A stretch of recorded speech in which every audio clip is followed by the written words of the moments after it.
One, two, three.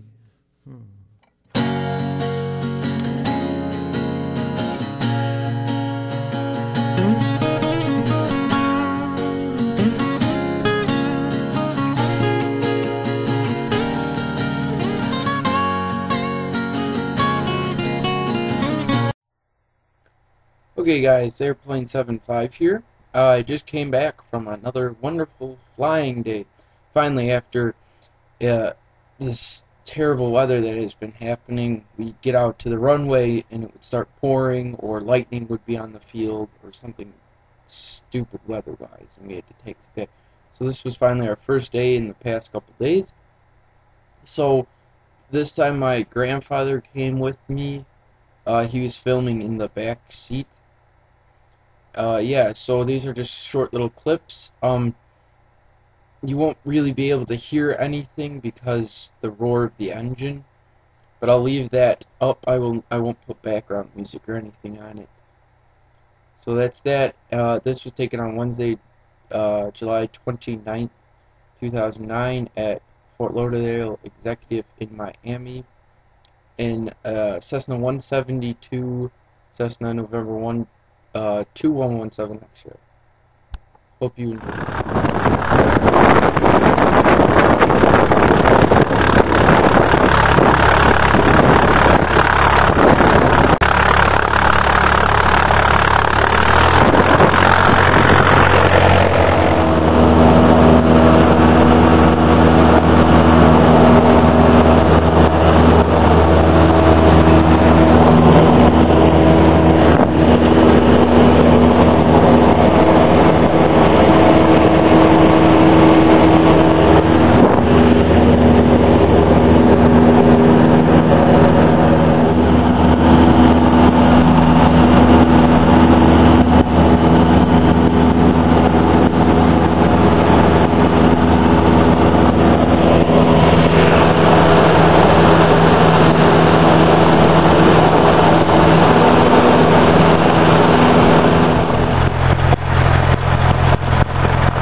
quickly wanted to say, because before I run out of time on this, I wanted to say that on the stall and the final full stop landing, you heard a real big screeching noise. That was the stall indicator. When that gets higher, that means you're coming to a stall and there's no wind moving over the airplane. So yeah, I hope you enjoyed my video, and I will have more airplane videos. 1, 2, 3.